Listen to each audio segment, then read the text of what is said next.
Welcome, everyone. It's good to see you again for this month's Coaches Cafe.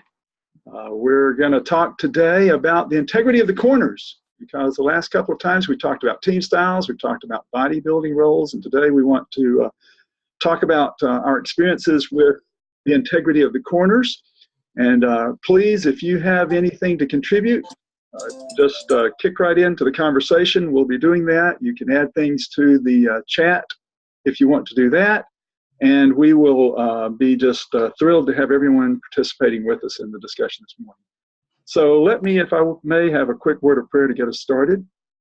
Thank you, Lord, for this unique opportunity that we have to visit together from several different parts of the globe, different time zones, and to be here in real time. And then for people that are able to join us, Father, remotely when they're clicking on the recording, Father, I pray that you'll help all of the technology to work for us and not against us, so that we can use this, Father, in such a way that we can build one another up. And in turn, each one of us can go out and do our part to build up the body of Christ, to build it in unity, so there'll be more fruit for you, and you'll be glorified because of it. And then, Father, we'll give you all the praise and the glory in Jesus' name. So as I said, we want to talk about integrity of the corners, and I'd really like to get started by asking you to just share a little bit about your own experience with dealing with the integrity of the corners. Talk about how you have been helped personally, perhaps, or how you're seeing teams being helped with the significance of being able to identify where you're powerful, being able to identify who you need. And don't want to put too many parameters on that, but just talking about, in general, the integrity of the corners on your leadership grip. Who would like to kick in and share some testimony about that, please?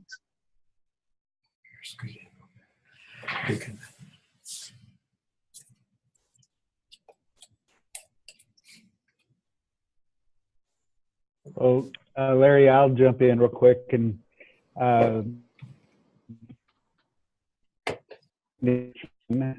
and going through that process of the leadership grip was very helpful to me. I had done spiritual gift inventories before, but this one was unique.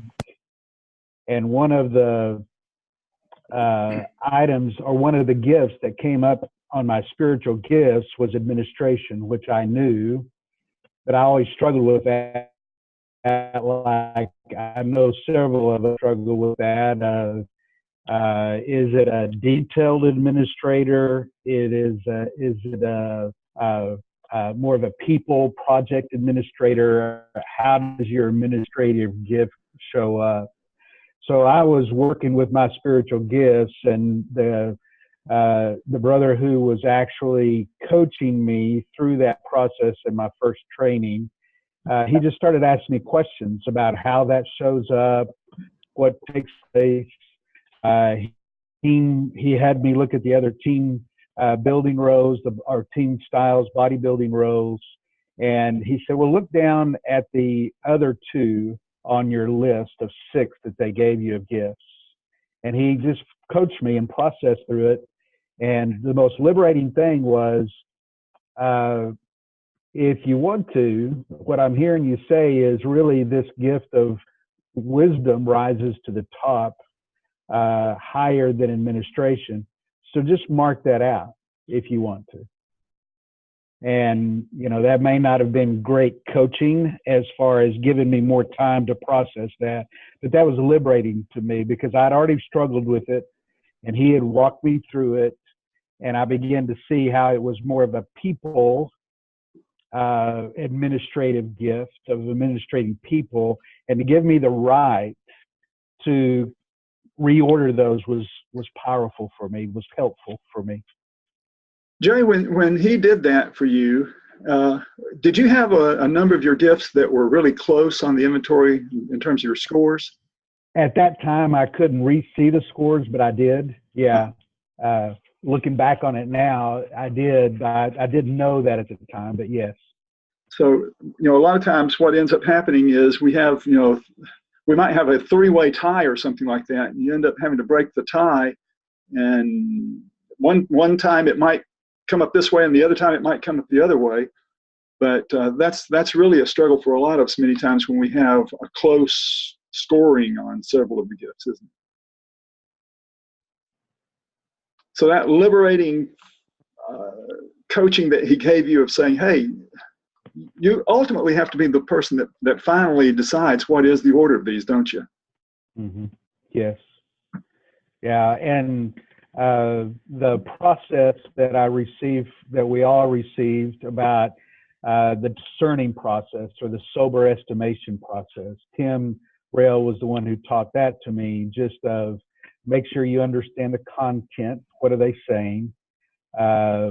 Context. Have you ever felt this way before, particularly looking at the liabilities? Has that ever come up for you? In what context? And then community. What do other people say about that? And then ultimately you pray and make your decision based upon discerning with God. So that was also helpful for me, not to just immediately go there and mark off the administrative gift, but actually go through that process. Because afterwards I did some more work with it, working through those steps of discernment and, as we used to call, sober estimation or honest estimation. Yeah.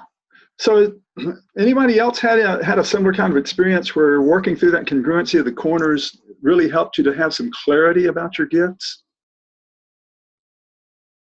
Or perhaps you've had an experience recently with a client that you'd like to share where they had an aha moment because of that.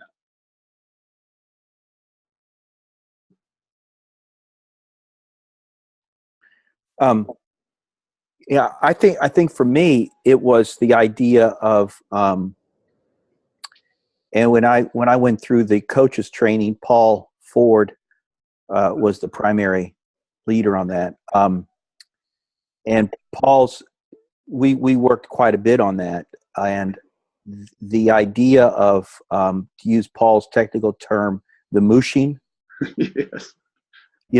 And to look at not just one, but how do those top four, and mine were all pretty close as well, but how do those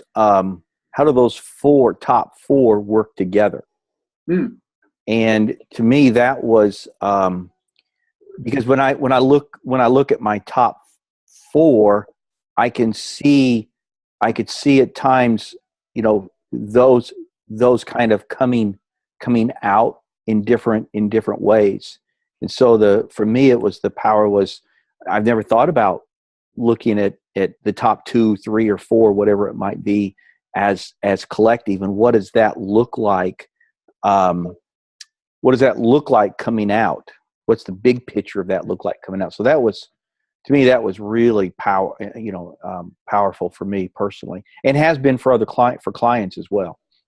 So Wayne, when you're looking at that combination of your gifts, the mushing, as Paul likes to call it. Yeah. And then you look down at your team styles and your bodybuilding roles. Would you share with us a little bit about how that plays out for you to confirm that those really are your gifts, that combination is working together that way in your team styles and your bodybuilding roles? Yeah. Yeah. So, I mean, when I mushed them together, my bodybuilding role made more sense. I don't think, and I'm not looking at mine right now, but I can see it pretty good. The team styles would have made sense with just the top 2 or 3, but I think it was the bodybuilding. So my team styles are let's go and let me help you. And I took those and I said, okay, so really my team style is let me help you go. So that's a better way to put it. Not just the let me help you and let's go, but let me help you go. Yeah, because I want to help people go. I want to help people get there. And my diamond on the Birkman is down in the bottom left-hand corner of the green. Mm-hmm. So that really made sense there too. And then my team style is really an equipping releaser. My bodybuilding role is equipping releaser. And vision share is, I think, number 2. or they're one way or the other. Right. Yeah. So, that all made a lot of sense. And, this is one of the unique things about your leadership grip and our gift assessment package that we really need to capitalize on with people, because I don't know of any other gift inventory that comes at it from the standpoint of looking at it in the context of body life. For me, all the other gift inventories I've done before say, one of the ways that you can be sure about your gift is to ask other people, to talk about how you use it, go try it in ministries, that sort of thing. But it doesn't really talk about it in the context of body life like your leadership grip does. And I think we need to, as we're conversing with people, having a Grip-Birkman conversation with them, as we are coaching them to understand their profile, to get it to the bodybuilding part, and looking at it in that integrity of the corners to confirm that gift can help us to do that, I think, much quicker than I was able to with any other inventories. How do any of the rest of you feel about that?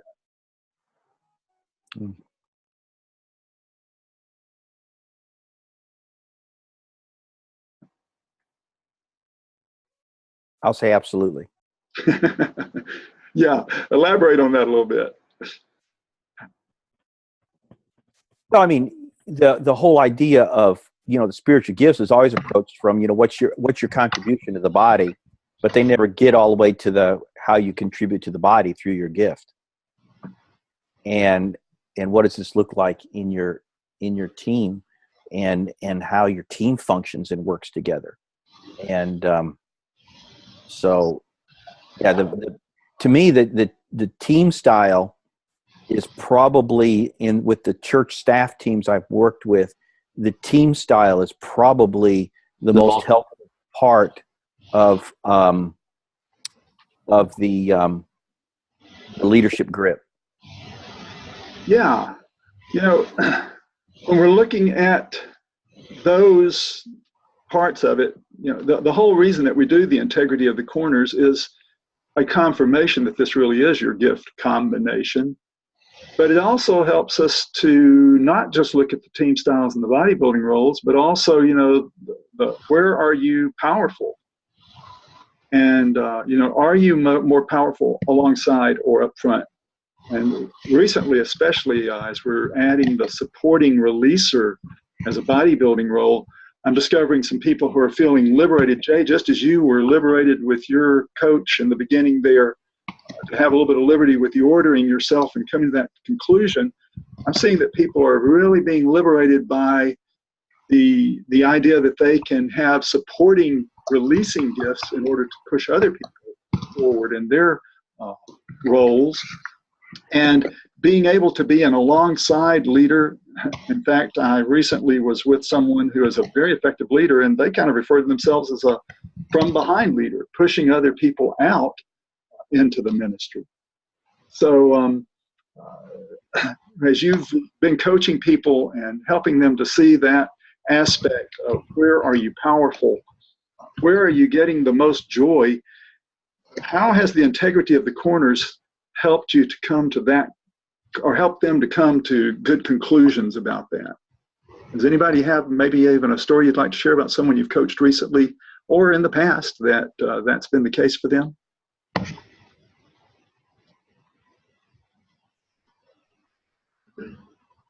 Larry, I'm working with a pastor right now who is his work style is in the bottom right-hand corner in the green, and his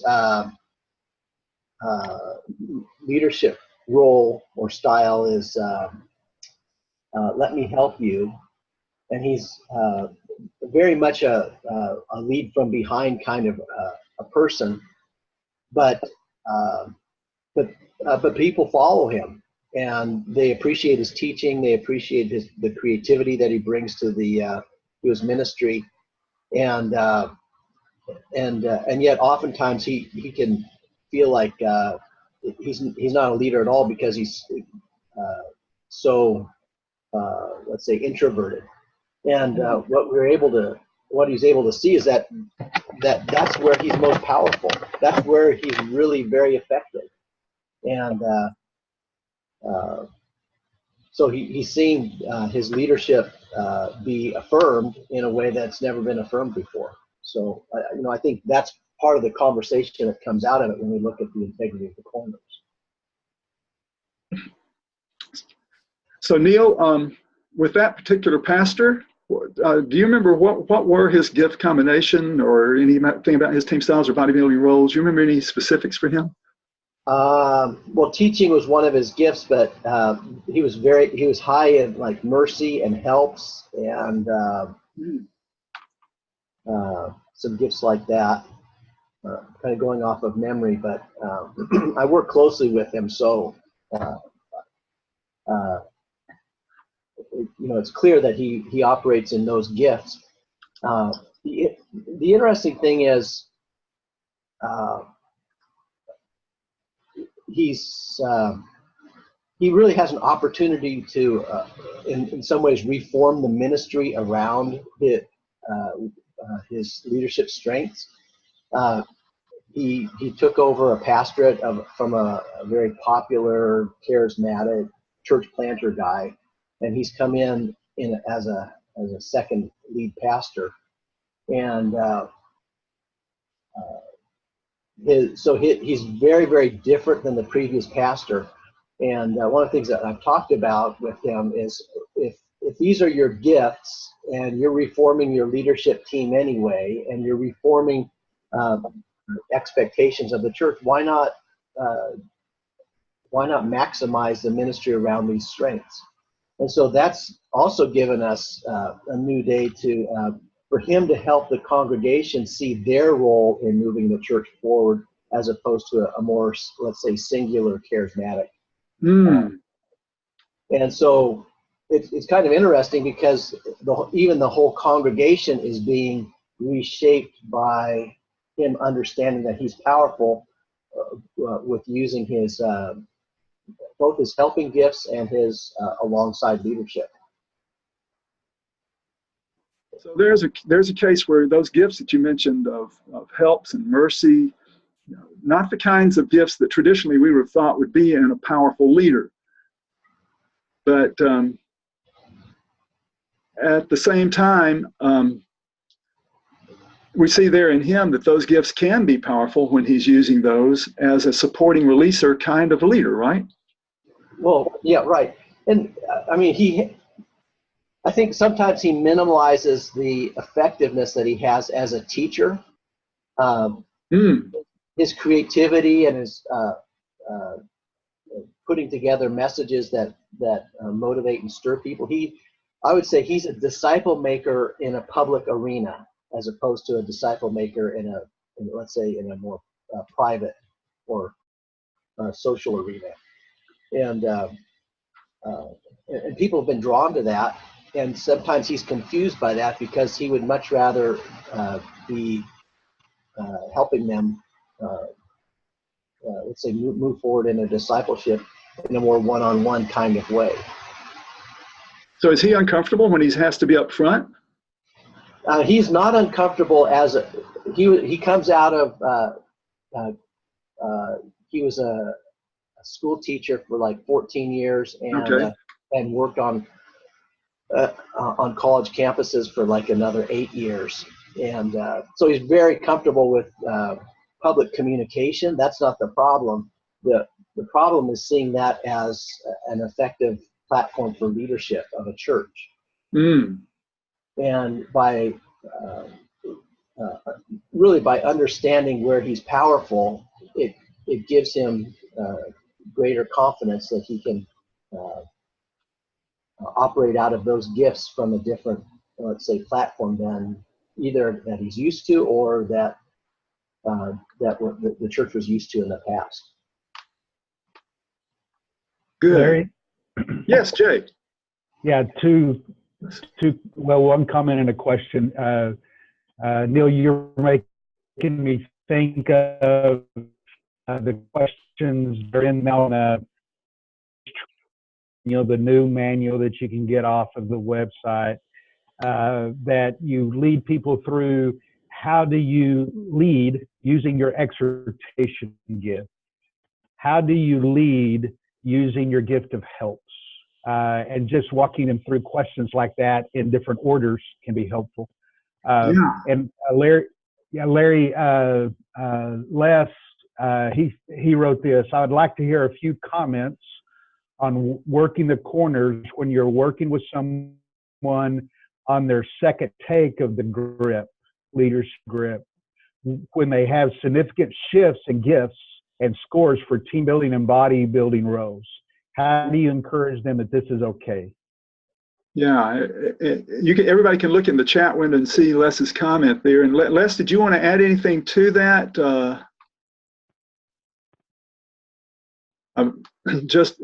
You have anything else to add to that question before we open it up? Well, I was just typing another question. I might as well ask that. It kind of overlaps this. How do you help someone not panic when they take a grip? You know, they've been in a ministry, they've been using what they thought were their gifts and graces, and the scores come back and their results come back, and they look at it and they're like, that's not who I am. That's not what I've been doing. Am I in the wrong place? How do you help them not panic? Yeah, let me, before I comment on it, I'd like to know if anybody else has an instant answer for that.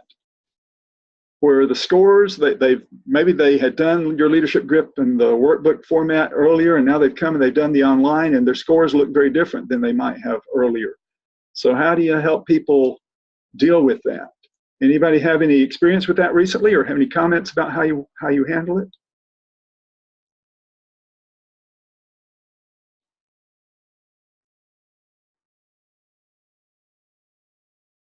I'll let you high thought people think about it for a little bit, and we'll let silence do the heavy lifting.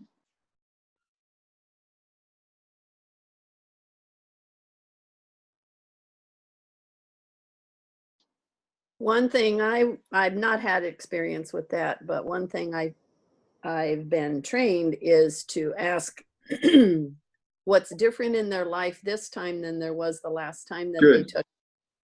That would be the very first thing I'd want to know, what important things have happened or significant events that would have changed.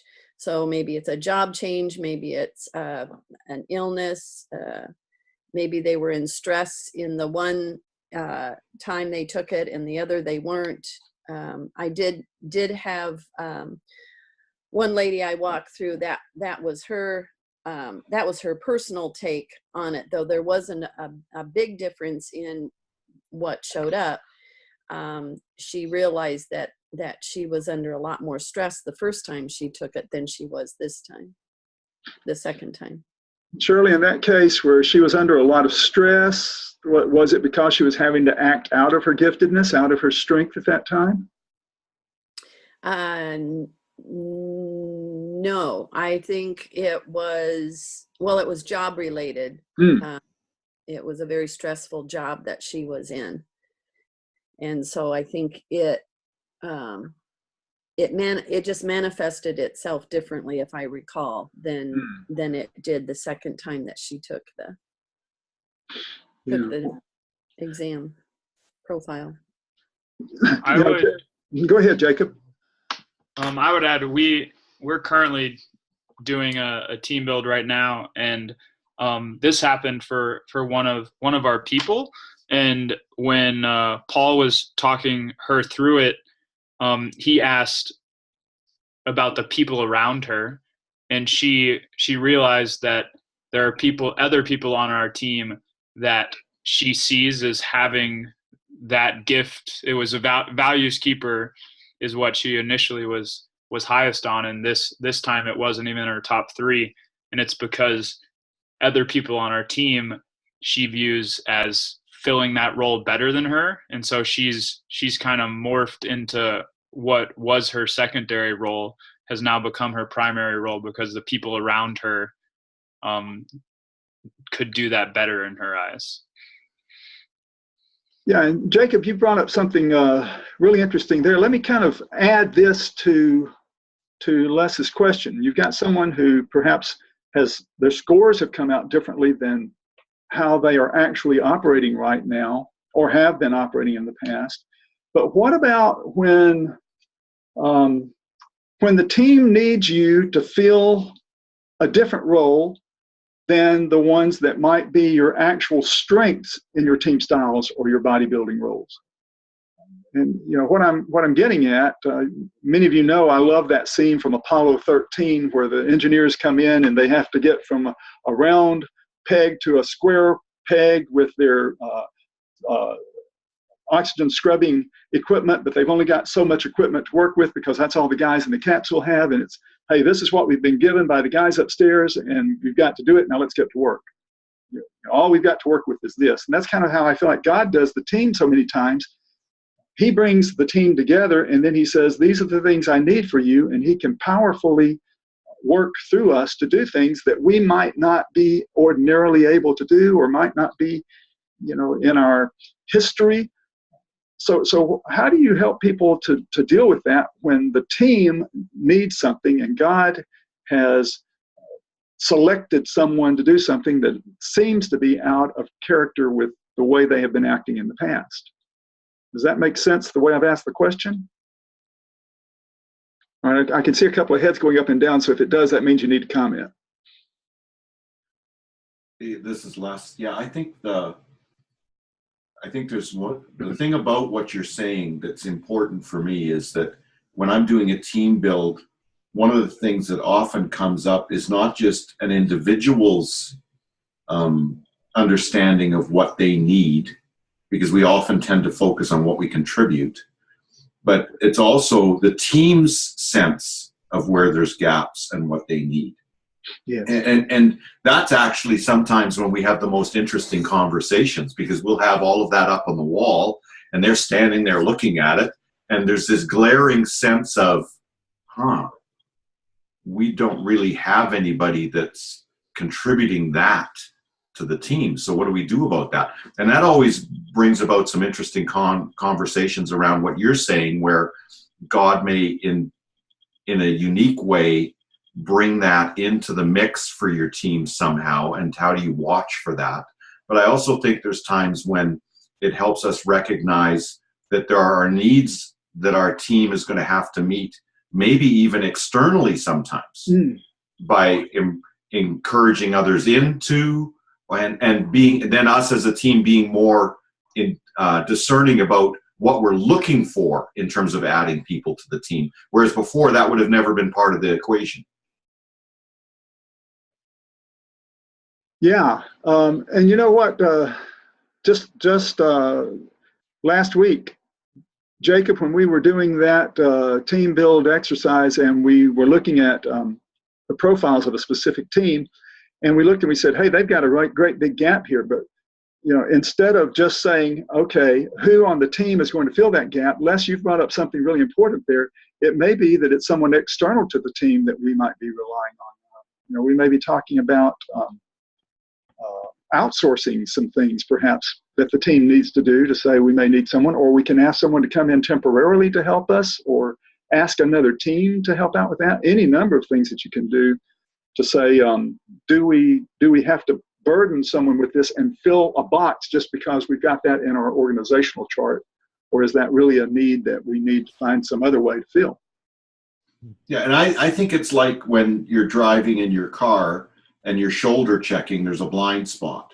And I think often this is a realization that we may have a blind spot when it comes to the makeup of our team and some of the things that we might assume are being contributed to the team, but now we're discovering that they're actually not naturally coming up. So, Jay, did you want to comment on that? Yeah, I have a comment, but Leslie has his hand up. So Leslie, comment or question? Yeah, my other brother Les. Comment, hand, or question. If we're at a point where we have somebody who's definitely working outside of what their gifting identifies, this is probably, and this is where my question is a comment, this is probably one of those places where we need to coach them on self-care so they don't burn out in running maybe at a higher energy level to do something they might not be wired for?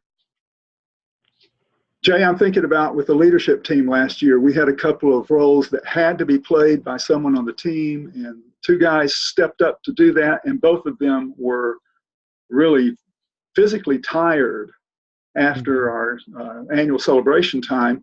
They came, they delivered, they stepped up to the plate, and they hit a home run, but man, they needed some downtime afterwards, and we needed to do some ministering to them, didn't we? Yeah.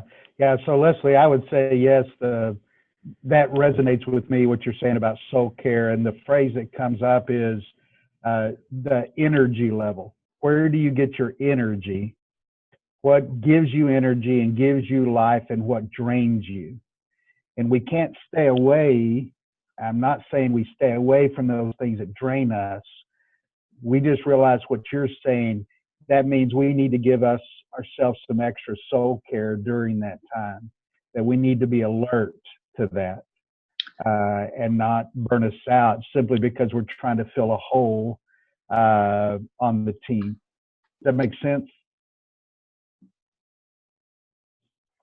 It does to me, Jay. And Jay, I would only add one thing to that, and that is, we need to be conscious of that with our team members, where, as team members, we need to kind of watch out for that. And in leadership roles, we have this problem, I think. So often we see people who can get the job done, so we keep heaping things on them because they're multi-gifted, multi-talented, and we know they'll get the job done. So those are the people that we give so many things to. And perhaps we need to take on that attitude of, there may be someone else who have strengths that can do this. They just don't have the skill set yet to be good at it. And, they can learn the skills, especially if they have the giftedness and the interest in doing it. And I think a lot of times we shortchange the body by not giving those other people a chance to join the team, to work where they're strong. Yeah. I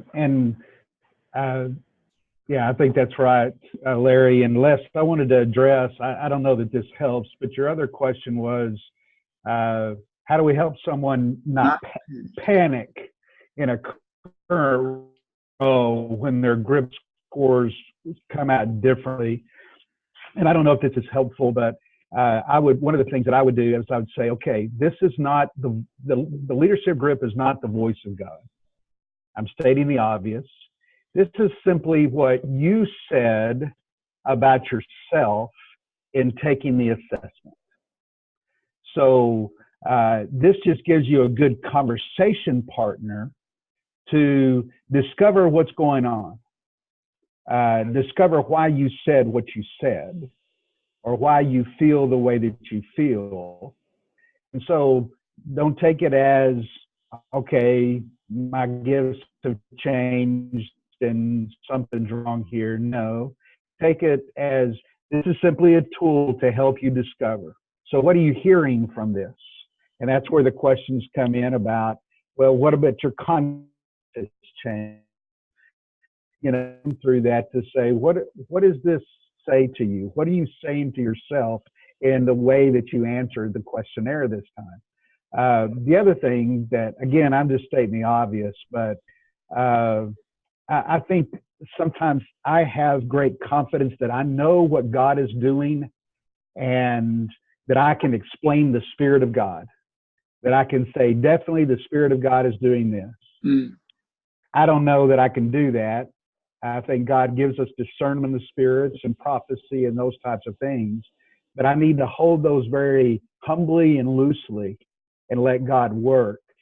And so the one thing that I say to them now, again, this is a conversation partner. We cannot scientifically explain the Spirit of God. And so if we're trying to use this tool to scientifically explain what God is doing, don't put that weight on it.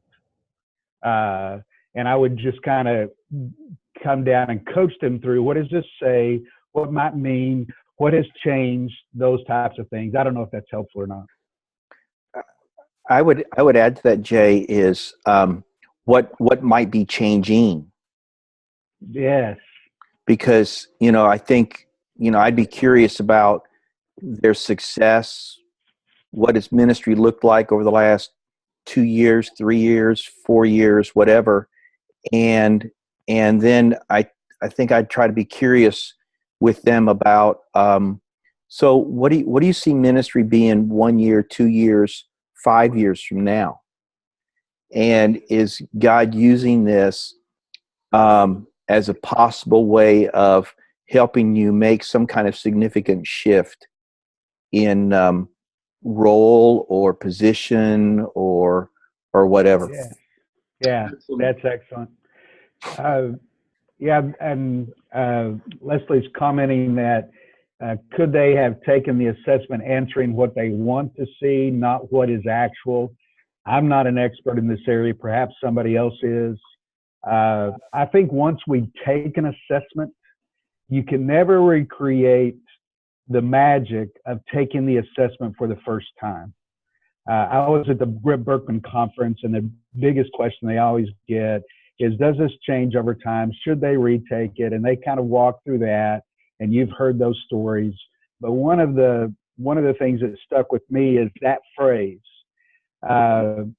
When you take it for the first time, unless there's something unusual going on around you, if there's some unusual stress, unusual situation that might affect it, but you haven't answered these questions before, you don't know how they're looking or what they're looking for, and so there's a magic in that first time. You just answer gut, unless you're trying to manipulate.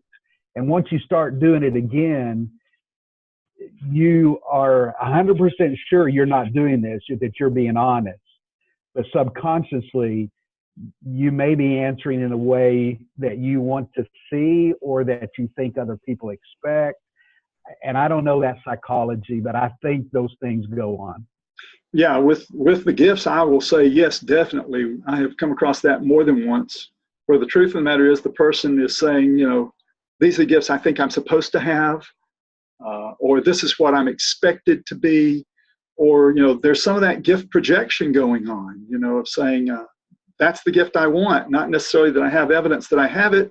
It's just that's what I want. And so certainly you can answer the questions in such a way to make that come out. But then that's part of the reason for doing the integrity of the corners, to say, show us where the evidence of this gift combination is. Okay, in ministry, where are you seeing fruit from that? Where's your fruitfulness? And where's your real passion? Where's your joy coming? And those three questions that we often ask, passion, fruit, and joy, if they can't give evidence of that, then, I'm going to be just a little bit suspect. Is this really a gift that you have, or is this just a gift you wish you had? Yeah. And Larry, just a quick comment. You're making me think that eventually we move away from the assessment. Yes. We move away from them discerning their gifts in their community with God and with the context that they're dealing with now. But then also, let's keep in mind, we do have that instrument that we can use, the here's what I think about you, the 360-degree instrument that we can use. And we're not getting enough use out of that, I think. That's one of our dreams, that we can get it automated to be part of the online assessment someday. But for now, it's easy to just duplicate that thing, send it out to 3 people that know you and say, what do you see about this? And it's amazing sometimes how people will get a better insight when they get that input from other people around them. And I think that's absolutely necessary to confirm the giftedness in us. That if other people aren't seeing fruit from us, seeing us being powerful in our ministry in that way, then again, we have questions of, so what evidence do you have that this really is a gift in you? I think. Yeah, go ahead, Jake. I think one other way that people potentially answer the questions that it doesn't lead to true giftedness is they're answering it based on skills that they have, or their natural affinities, rather than how he works powerfully through them. Where I see that the most is people with a gift of administration who have very yellow natural personality. And if they have a lot of that administrative thing in their interests already on their Birkman map, for example, and they also say they have the spiritual gifts of administration and other kinds of gifts that might, in their behavior, we could describe as being yellow kind of behavior on the Birkman map. For them, many times, it seems to be difficult to discern when is it that it's God powerful in me and when is it that my natural ability and my natural interest that's driving this. And that's another thing where you need to coach them through that to help them to see, yeah, God can use this and he can also magnify it through your giftedness. And I would say on the flip side of that, in the past 2 days, one of the most eye-opening things for me was that gift of administration that I have. Mm-hmm. But my Birkman interest in administration is very, very low. And so being freed up to realize my gift of administration isn't the task of administration, but it's what Jay was mentioning. It's the administration of people and that the system aspect of administration, not the detail. Very good. And with a lot of leaders, even like CEO type people, they'll have that same kind of giftedness, Jacob. So you're in good company there. Let me shift our conversation for just a brief moment to say, do any of you have any special tips about how you're using team styles and bodybuilding roles, particularly in a team build? Do you have any best practices that you'd like to share with us about ways you're using that in team building? And don't be shy. We won't think you're being arrogant or anything like that if you say, hey, I've been using this and it works real well. Just feel free to share with us. I just did what I call a basic orientation for with the Grip-Birkman, and as part of my workshop, I break the group into 2 teams, and I had one team. Each team builds a tower as high as they can using Play-Doh and spaghetti. And so team A is on one side of the room, team B is on the other side of the room, and there's a competition to see who can build the highest tower out of those materials. And it's always interesting to ask them what they learned by working with the group about using their styles and roles. And then after we measure the towers and find out which was the winning team, then I put both teams together and inevitably they build something even higher than either one did separately because they combine their ideas. That exercise seems to work better with groups that are used to being together, like it could be a staff team. I've done with staff teams, and the group I did it with last time, they were strangers, and I was debriefing with one of the participants, and she said nobody was taking the lead, so I just jumped in there, and so she was with a group of men, right? And they were all like, I'm just going to lean back and see what happens. Well, she jumped in and made it happen, which was great. So I asked her, were you using your backup style? And she said, well, yes, I guess I was. But I looked at her triangle, and there was nothing on there that was related to that. So I think it's actually going to be an interesting coaching conversation to find out, what the dynamics were when they were working on this project together. I'd love to see a picture or a video of that tower building exercise. Well, I'm sure I'll have a chance to do it again, and yeah, that'd be fun to have a video of it. Yeah. But honestly, we put it in fast motion because there's just not a lot of drama. Yeah. Until it falls over and everybody, cries. Yeah. Put it on time lapse, fast forward until the collapse comes, and then let that go in slow motion. Right. I see Shirley smiling a lot. I wonder if she knows what it's like to be in groups like that. Yeah. Anyone else have any best practices or fun, interesting things you've done using for team building, using specifically the grip and team styles? Yeah, Jake. One thing that we've done in the past is with a team, our team, we took and we were tasked with completing an activity, but only at that point there was no supporting releaser, but only the team builders and the active listeners were allowed to talk and give instructions, and the vision sharers and the values keepers and the equipping releasers weren't allowed to say anything. They had to follow the directions of more of the less vocal upfront people.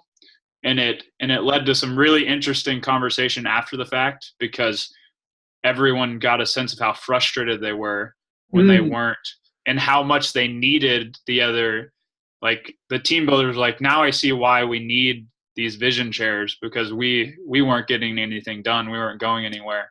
And the values keepers, we were all in the corner just complaining and criticizing how they were doing everything wrong. And you saw how it was detrimental to the task. And so it led to a lot of fun conversations about why we need each other. Oh, that sounds excellent. Need to get you to write that one up too. Maybe share that in a newsletter. Put that on a resource page. Anyone else?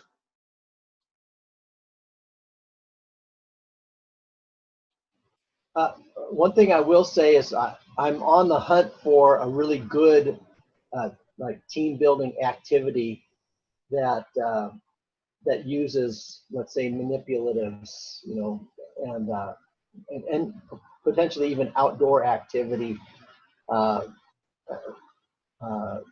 go along with the team build. So if anybody has some of those, I'd be interested in that also.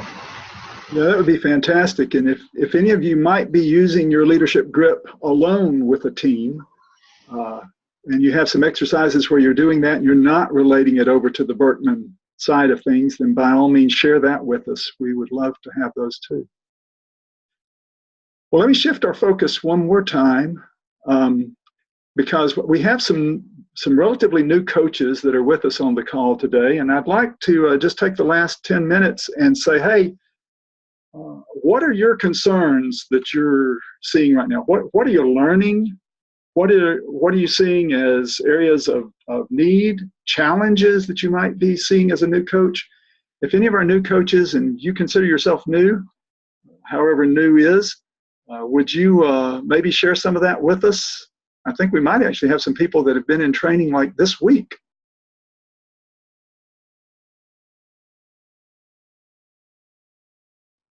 Would any of you be willing to share some of those?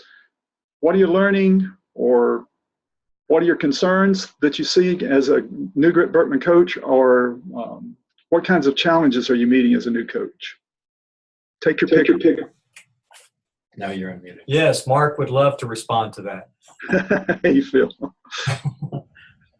Well, actually, I've supposedly been trained for a while and been using this.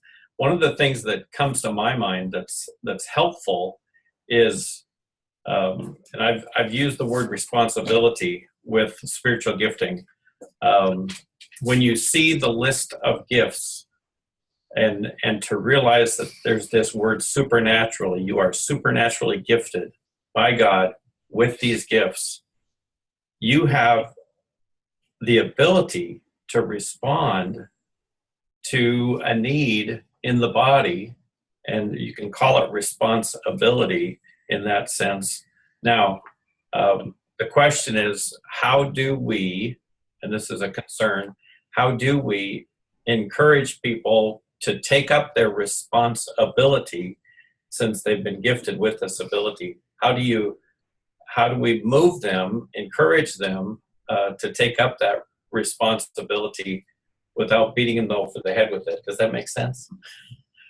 So you're talking about helping people to understand the stewardship Exactly. of their gifts, of their relationships, And this really is a stewardship issue that you're talking about. That's why they are being held responsible as stewards. So let me ask you, Mark, how have you been approaching that? Well, I in just walking through, I use the question that I've heard Jay use frequently is, how have you seen this work itself out? How have you seen this gifting work in your own life? And how have you seen it surface as valuable as for kingdom work? I think about how many times we are shy about our gift or our area of gifting because we don't really know that it's all that needed in the body. And I think that's where we need to encourage even ourselves to own it and move ahead and see, how can I be used by God with this gifting? Does that make sense? Yeah. Do any of your other experienced coaches have any comments on that?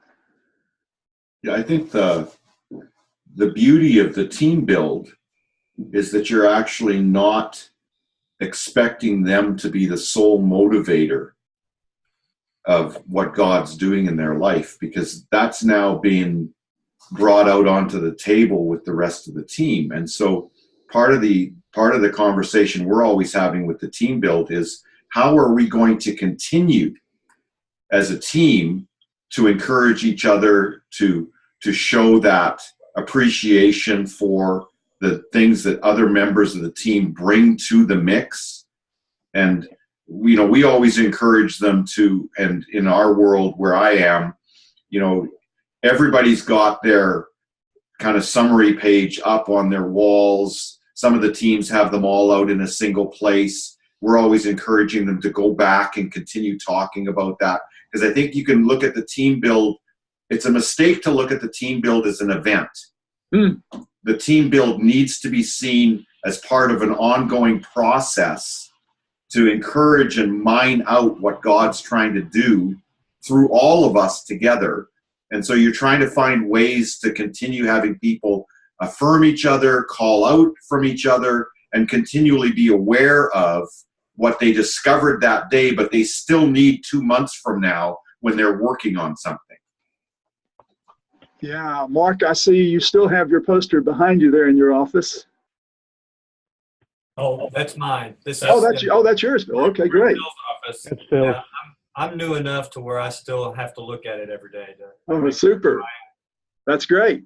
But I do, yes, I have mine in my office most of the time, right on the door, so I can see it as I come and go.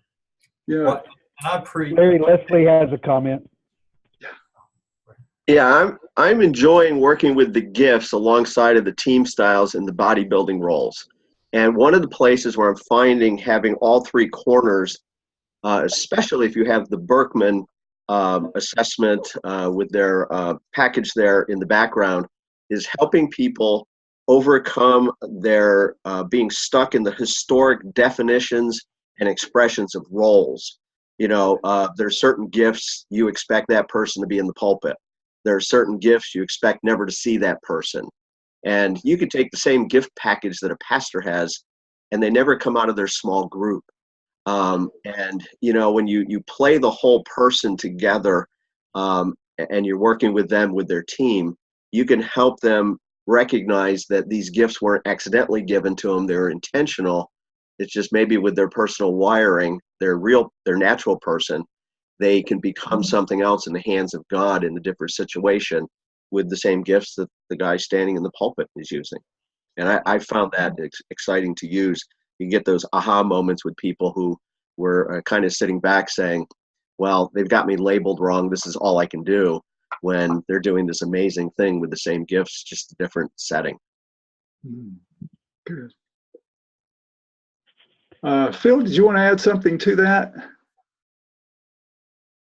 Well, I think that's what's been on my mind. I think Les addressed it with, the team build. We work primarily with mission teams, and so we're kind of catching them at a certain moment. And I'm preparing now for a a team build in a couple of weeks. And the sense that I'm having that there's such a lack of trust that this event won't repair that, you know, and I like the way Les put it. You know, we can get these things out on the table. We can look at our leadership grip and our Grip-Birkman. We can kind of see how we're charted, how we're mapped out, and then move into some next steps, a process that allows them to rediscover trust, that allows them then to support and empower each other to serve and work within their gifts, and most certainly address their needs, because most people, as we're seeing, are just kind of functioning. They're RPMing themselves out, and you know, to have some recognition at the team build, but then moving toward that process, like Les was saying, I think to me that's the burden I'm feeling, is making sure that we put some next steps in that are responsible and appropriate.